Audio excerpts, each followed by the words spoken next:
27 mai 2015, finale d'Europa League, le FC Séville affronte un club ukrainien encore inconnu au bataillon il y a 6 mois, le FK Dnipro. Dans une superbe finale, les Ukrainiens vont finalement s'incliner 3-2, mais qu'importe, ils ont écrit l'histoire du foot ukrainien. D'ailleurs, le FK Dnipro va marquer les esprits en disparaissant presque aussi vite qu'il est apparu au grand public, puisqu'entre guerre, crise économique, départ de masse et relégation, le club connaît une descente aux enfers spectaculaire et disparaît en 2019. Pourtant, les plus grands suiveurs d'Europa League Conférence auront bien sûr remarqué qu'en barrage, un certain SK Dnipro 1 est opposé à un club chypriote, l'AEK Larnaca. Tout ça, ça pose pas mal de questions. Comment expliquer ce parcours si spectaculaire du FK Dnipro en 2014-2015 ? Comment expliquer aussi cette descente aux enfers en seulement 4 ans et la disparition du club ? Et quel est le lien avec le nouveau club du SK Dnipro 1 ? Retour sur l'histoire tumultueuse du FK Dnipro dans cette vidéo, c'est parti.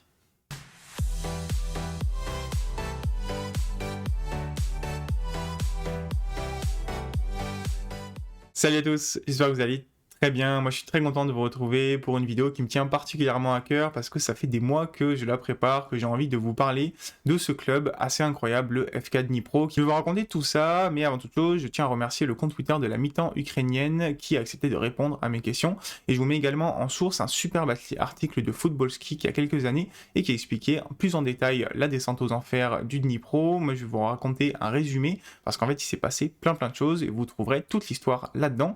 Et nous on va pouvoir commencer avec la genèse du FK Dnipro. Le FK Dnipro est donc créé sous le nom de Brit, collège industriel des ouvriers de Biransk en 1918 dans la ville de Dnipro et dans l'oblast de, alors je vais bien articuler, Dnipropetrovsk, yes, premier coup, bon ça. Et les 50 premières années du club, il va pas se passer grand chose. Globalement, le club va changer de nom plusieurs fois. Petrovets en 1925, Stal en 1936, Metallurg en 1953 et Dnepr en 1961. Et à côté de ça, il va y avoir des montées successives dans la hiérarchie soviétique jusqu'à atteindre donc la première division de l'URSS, la Vysshaya Liga en 1972. Ils vont d'ailleurs la remporter 2 fois en 1983 et 1988. Il n'y a que 3 clubs ukrainiens qui ont réussi à le faire, ça, le Dynamo Kiev, Zorya Luhansk et donc le FK Dnipro, et du coup ça va leur permettre de faire 2 parcours en Coupe des clubs champions qui vont s'arrêter à chaque fois en quart de finale, 84-85 contre Bordeaux au tir au but après 2 matchs nuls, 1 partout, et 89-90 face à Benfica, défaite 1-0 puis 3-0.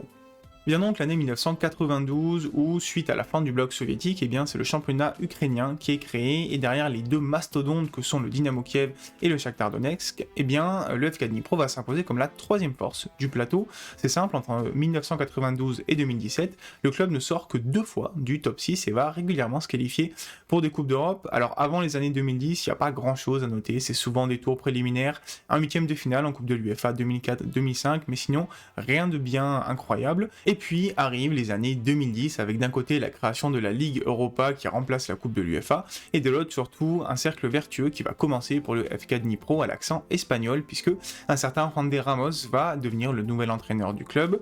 C'est un entraîneur qui à l'époque a quand même pas mal de références, il a fait 2 ans à Séville où il a remporté la Coupe de l'UEFA 2006 et 2007, puis il a fait une année à Tottenham où il a maintenu le club qu'il avait pris dans une situation un peu délicate, il a même remporté la League Cup 2008 et enfin il a fait 1 an au Real Madrid sans que ses résultats soit fameux malheureusement.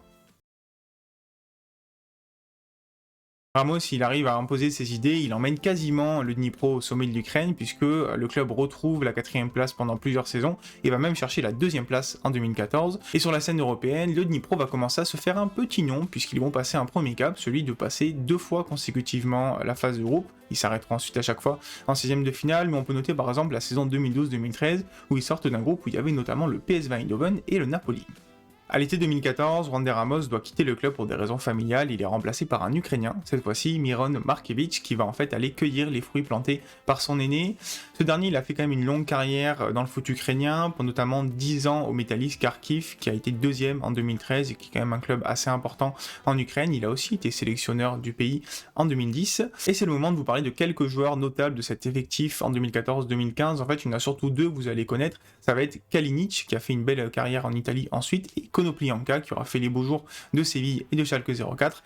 Les autres joueurs pour le coup sont très peu connus, ils vont faire des carrières relativement anonymes et si on devait résumer l'effectif, on est sur un effectif assez classique pour un club ukrainien, beaucoup de joueurs du pays, quelques joueurs européens et une petite colonie brésilienne, rien de plus.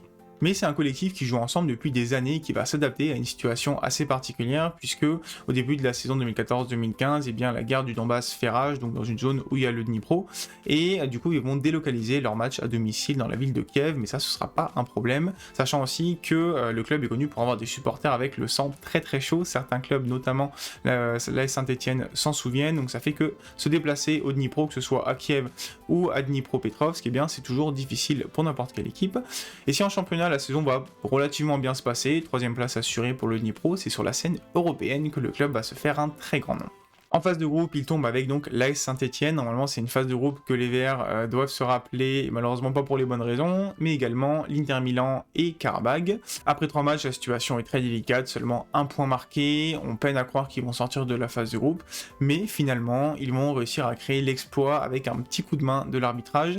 D'abord, ils vont s'imposer contre Karabag, puis perdre de peu contre l'Inter Milan, ce qui va leur permettre de s'offrir une finale contre l'AS Saint-Etienne lors de la dernière journée. Côté de Dnipro, le contrat il est rempli, victoire 1-0, et en fait tout aurait pu s'arrêter là, puisque de l'autre côté, en fin de match, Karabag, qui avait besoin d'une victoire contre l'Inter Milan, marque un but magnifique qui va être refusé, en fait, sans aucune raison valable. Finalement, c'est une erreur d'arbitrage qui va amener à un match nul entre Karabag et l'Inter Milan, et qui va donc amener à la qualification du Dnipro à la 2ème place de ce groupe. Est-ce que c'est cette bonne étoile qui va accompagner le Dnipro ensuite pour le reste de la saison? Difficile de le savoir. En tout cas, derrière, le rêve va devenir enchanté pour les joueurs ukrainiens, qui vont enchaîner les magnifiques performances pour éliminer que des adversaires meilleurs que sur le papier. D'abord l'Olympiakos, que le Dnipro va battre 2-0 à l'aller, puis 2-2 au match retour, puis l'Ajax Amsterdam, 1-0 pour le Dnipro au match aller, 1-0 pour l'Ajax au match retour, et en prolongation, 2-1 finalement pour l'Ajax, et au but à l'extérieur, c'est le Dnipro qui se qualifie.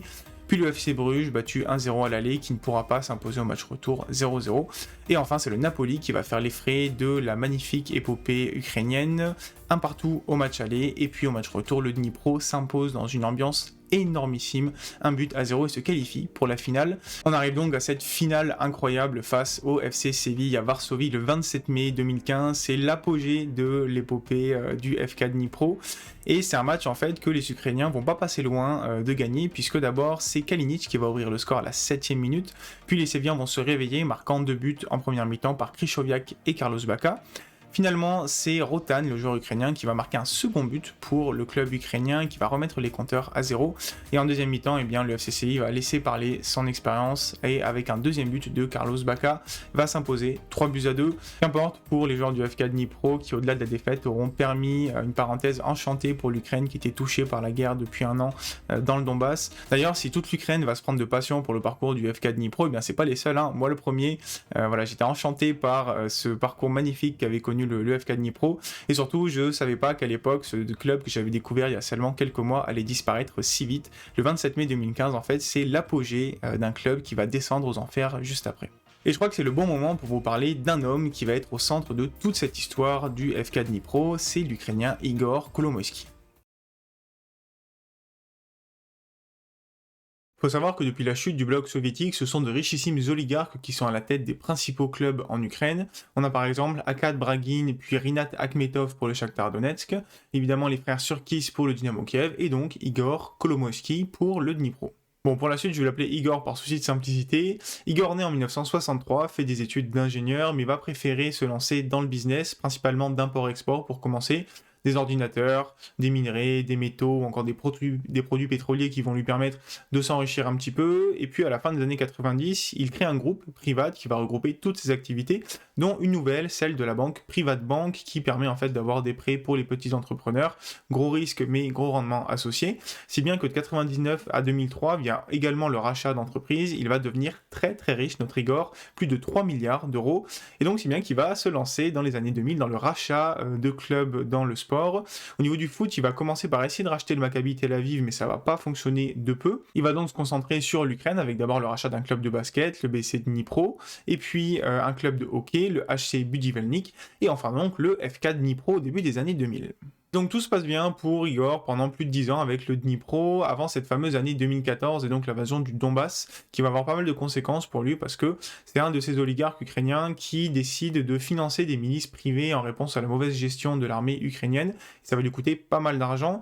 Il finance pas mal de bataillons, le plus connu étant bien sûr le bataillon Azov qui a repris Mariupol, mais il y a également les bataillons Erdar, Donbass, Dnipro 2 et bien sûr Dnipro 1. Retenez bien ce nom, c'est important pour la fin de la vidéo. Et donc avec l'allongement du conflit, eh bien ça va lui coûter un pognon de malade, au point que en 2014, il décide d'arrêter ses investissements pour le Dnipro. Et donc il faut savoir qu'au moment où le Dnipro atteint la finale de l'Europa League 2015 après un parcours exceptionnel, eh bien le club est déjà en crise financière depuis 6 mois avec des impayés au niveau du staff ou encore des joueurs. Et donc retour à l'été 2015 où on a un savant cocktail qui va entraîner un exode massif des joueurs, puisque d'un côté on a coup de projecteur sur un effectif qui a réalisé une superbe saison européenne, un propriétaire Igor Kolomoïski qui a besoin d'argent non pas pour le club mais pour financer ses bataillons militaires, et enfin des joueurs qui sont pas payés depuis plusieurs mois et donc qui n'ont qu'une envie, c'est de partir. Résultat des courses, les meilleurs joueurs vont s'en aller dès l'été 2015. Avec bien sûr Konoplyanka qui part à Séville, mais libre de tout contrat parce que la négociation de son nouveau contrat a été mal gérée, donc il ne rapporte pas 1 euro au propriétaire. Ensuite, Kalinic part à la FIO pour 5 millions d'euros, Kankava part à Reims pour 1,5 million d'euros, et il y a 4 autres départs comme vous pouvez le voir sur l'écran. Bref, ça fait 7 joueurs partis pour moins de 10 millions d'euros, ça fait peu d'argent récupéré. Au mercato hivernal, rebelote, on a 6 joueurs qui vont s'en aller pour seulement 5 millions d'euros. Bref, on a quasiment la moitié de l'effectif qui s'en va pour à peine plus de 10 millions d'euros en 6 mois, c'est la cata au niveau financier. Mais alors que la moitié de l'effectif est parti et que les joueurs et staff qui restent sont pas payés ou en tout cas avec des retards assez énormes, eh bien les performances du Dnipro vont rester tout à fait honorables pour la saison 2015-2016. Le club a terminé 3e du championnat. 3e, c'est également la place qu'il aura dans son groupe de Ligue Europa en 2015-2016, groupe où il est tombé à nouveau avec la Saint-Etienne, mais aussi la Lazio et Rosenborg n'ont pas de nouveau parcours exceptionnel. Par contre, on a un événement qui va résumer un petit peu la descente aux enfers que vit le club, c'est en mai 2016, la demi-finale de retour de Coupe d'Ukraine. Face aux Zorya Luhansk, eh bien, le Dnipro s'est imposé 1-0 à l'aller, mais perd 2-0 au retour sur une action un peu litigieuse. Il y a un sentiment d'injustice parmi les supporters visiteurs, et notamment un supporter en particulier qui s'appelle Zozulia, qui était en fait un joueur, une des légendes du club même, qui était suspendu pour ce match et qui avait rejoint du coup ses ultras en parkage visiteur. Eh bien, il va se rendre sur le terrain et avec une autre légende du club, Rotan, il va s'en prendre avec véhémence avec l'arbitre au point de péter les plombs et de s'en prendre physiquement à l'arbitre. Et donc il y a une bagarre générale qui éclate. Les sanctions sont assez importantes pour le Dnipro, notamment Zozulia, donc légende du club, qui prend 6 mois de suspension et qui va partir sur la pointe des pieds en Espagne. Mais restez un petit peu sur la vidéo, on va reparler de Zozulia dans quelques minutes. Et donc on arrive à l'été 2016, et si vous pensiez que la situation était vraiment difficile pour le Dnipro, bah vous n'êtes pas prêt pour la suite, parce que c'est une avalanche de problèmes qui va s'abattre sur le club ukrainien. Je les liste du coup, à commencer par le départ du coach Markevich et d'une partie de son staff, qui était encore là malgré les impayés. Ensuite, il est parti en procès avec le club pour récupérer plus de 3 millions d'euros. On a ensuite 16 joueurs qui vont quitter le club, lassés par la situation financière très difficile du Dnipro, donc ça a ajouté aux 13 joueurs qui étaient déjà partis pendant la saison précédente. Et enfin, on a l'UEFA et la FIFA qui vont se mêler à toute cette histoire. L'UEFA va interdire pendant 3 ans le Dnipro de compétition européenne, donc la 3e place obtenue sur le terrain ne sert plus à rien, et la FIFA interdit de recrutement le club à cause d'un conflit avec Randy Ramos, donc l'ancien coach jusqu'en 2014, qui avait également subi des impayés. Pour Igor, c'est également compliqué, puisque celui qui avait été élu gouverneur de la région du Dnipropetrovsk en 2014, eh bien, quitte le poste en 2015 suite à des conflits internes avec la sphère politique ukrainienne. Sa négociation avec les joueurs, notamment le capitaine Rotan, sur les retards de paiement, on parle de 11 mois de retard quand même, échoue. Et à côté de ça, sa banque, Privatbank, qui est en grande difficulté à cause de la chute de la monnaie ukrainienne, eh bien, est saisie par l'État ukrainien et nationalisé du coup par l'Ukraine, et donc il est viré de sa propre banque. Suite à l'affaire Rotan et donc de ses impayés, eh bien l'UEFA va décider d'infliger une nouvelle sanction au Dnipro en retirant cette fois-ci 6 points au club pour la saison 2016-2017. À l'hiver, on a encore 8 joueurs qui vont quitter le club pour seulement 1,6 million d'euros. L'UEFA va rajouter une nouvelle sanction de 6 points au Dnipro, donc ça fait moins 12 points sur l'ensemble de la saison. Et donc malgré une équipe décimée et des conditions vraiment très difficiles pour bosser tout simplement, le Dnipro va faire une très bonne deuxième partie de saison en 2017 en alignant notamment une série de 12 matchs sans défaite, mais ça va pas suffire parce qu'avec les 12 points de pénalité qu'ils prennent, eh bien le Dnipro termine dans les 2 derniers du championnat et donc descend en deuxième division. Et enfin à l'été 2017, le dernier rescapé de l'épopée 2014-2015, le gardien Denis Chelikov, eh bien quitte le club et puis c'est la FIFA qui va rajouter une nouvelle sanction au Dnipro puisqu'il va l'envoyer directement en division 3 ukrainienne et donc en un été, le Dnipro passe de la première division à la troisième division. En 2017-2018, le club a seulement une équipe de U19 pour jouer la division 3 ukrainienne, ça va très mal se passer. Il va même descendre donc en division 4 ukrainienne et donc la saison suivante, 2018-2019, nouvelle saison galère, si bien qu'à la fin le club va être dissous purement et simplement. Et donc en 4 ans, on va passer d'un FK Dnipro qui était au sommet de l'Europe avec cette finale de l'Europa League 2014-2015 à une équipe qui descend en 4e division, qui perd 46 joueurs en 4 ans et qui va finalement être dissoute. Le FK Dnipro disparaît, enfin presque. Enfin presque, parce qu'en fait, en mars 2017, eh bien, il y a un autre club qui est créé par deux hommes, Yuri Bereza et un certain Roman Zozolia, ancienne gloire donc du FK Dnipro, dont je vous avais dit qu'on reparlerait en fin de vidéo. Et ce club, il s'appelle le SK Dnipro 1. Et si vous avez bonne mémoire, eh bien vous vous rappellerez que Dnipro 1, c'était le nom d'un des bataillons créés par Igor Komolowski et donc financé par ce dernier. Et d'ailleurs, Yuri Bereza, qui est donc le président émérite du SK Dnipro 1, eh bien c'était le commandant de ce bataillon. Bref, Igor, en fait, il a réussi à créer un second club qui va lui permettre d'éponger toutes ses dettes et de repartir à zéro. Il y a certains joueurs qui vont contacter la FIFA pour demander au SK Dnipro 1 de reprendre les dettes et notamment les impayés en termes de salaire qu'avait le FK Dnipro, mais la FIFA va rejeter l'appel. Bref, l'opération réalisée par Igor est un franc succès du point de vue économique, il peut repartir de zéro avec le SK Dnipro 1. Le SK Dnipro 1, justement, il va récupérer un certain nombre de joueurs du FK Dnipro, il va également récupérer les installations d'entraînement du FK Dnipro, et il va même réussir à intégrer directement la 3e division ukrainienne. Ironie du sort, et bien en 2017-2018, ils sont en 3e division avec le FK Dnipro, justement, les deux clubs vont cohabiter pendant une saison, et donc pendant que d'un côté le FK Dnipro va descendre en 4e division, et bien le SK Dnipro va réaliser une superbe saison, terminant premier et donc montant en 2e division et atteignant même les demi-finales de la Coupe d'Ukraine. Et seulement un an plus tard, et bien pendant que le FK Dnipro est dissous à la fin de la saison 2018-2019, et bien le SK Dnipro 1, son petit frère, monte en première division puisqu'il termine à nouveau premier du championnat de la 2e division ukrainienne. En championnat ensuite, ils vont faire 2 saisons à peu près moyennes, terminant 7e, ce qui est déjà pas mal de se maintenir. Puis arrive la saison 2021-2022 et surtout le début d'année 2022 avec le retour de la guerre en Ukraine sur l'ensemble de son territoire, et ça va avoir 2 conséquences énormes pour le SK Dnipro 1. La première, c'est que le championnat ukrainien est arrêté et à ce moment-là, après 18 journées, le SK Dnipro 1 est 3e du championnat, ce qui lui ouvre les portes des barrages pour la Ligue Europa de la saison 2022-2023. La deuxième conséquence, c'est que le club doit quitter l'Ukraine tout simplement pour continuer à exister et donc actuellement le club s'entraîne et joue en Slovaquie. Il joue d'ailleurs dans la Kosika Futbalova Arena, un stade de 5800 places. Et donc, où en est le club dans cette saison 2022-2023 ? C'est là où je voulais en venir au tout début de la vidéo. Eh bien, ils ont fait des barrages pour la Ligue Europa qu'ils ont perdu contre l'AEK Larnaca. Et puis, donc, ils ont fait une phase de groupe en Ligue Europa conférence avec l'AZ Alkmaar, Vaduz et Limassol. Ils ont terminé 2e de cette phase de groupe et donc ils sont actuellement en barrage pour la Ligue Europa conférence, donc les 8e de finale, face à nouveau à l'AEK Larnaca. Anecdote assez marrante, on a Bruno Gama qui joue à Larnaca et c'est un des joueurs qui a participé à l'épopée fantastique de 2014-2015 pour le FK Dnipro. Au moment où je fais cette vidéo, eh bien, le SK Dnipro 1 a perdu son match aller 1-0 face à Larnaca, mais a toujours ses chances de se qualifier pour les 8e de finale. Et à côté de ça, en championnat, eh bien, le club est pour l'instant en tête avec quelques points d'avance sur ses poursuivants. Il pourrait potentiellement découvrir la Ligue des Champions la saison prochaine. Et je trouverais complètement fou que même pas 10 ans après la finale incroyable de l'Europa League 2014-2015 et même pas 5 ans après la dissolution du FK Dnipro, eh bien, on est son petit frère, le SK Dnipro 1, qui découvre la Ligue des Champions. Et c'est sur cette potentialité que je vais vais arrêter cette très longue vidéo sur le FK Dnipro et son petit frère, le SK Dnipro 1. J'espère qu'elle vous aura plu. Moi, ça m'a pris énormément de temps de la préparer parce qu'il y avait plein de choses à raconter. Donc forcément, ça fait une vidéo assez longue. Encore merci à la mi-temps ukrainienne d'avoir répondu à mes questions. Je vous laisse également le lien de l'article de Footballski sur la longue descente aux enfers du club. Si la vidéo vous a plu, comme d'habitude, n'hésitez pas à la liker, la partager, me le dire en commentaire. Faites-moi vos retours en commentaire sur cette histoire. Qu'est-ce que vous en pensez au global? Et puis moi, je vous dis à très bientôt pour parler foot. Ciao, ciao!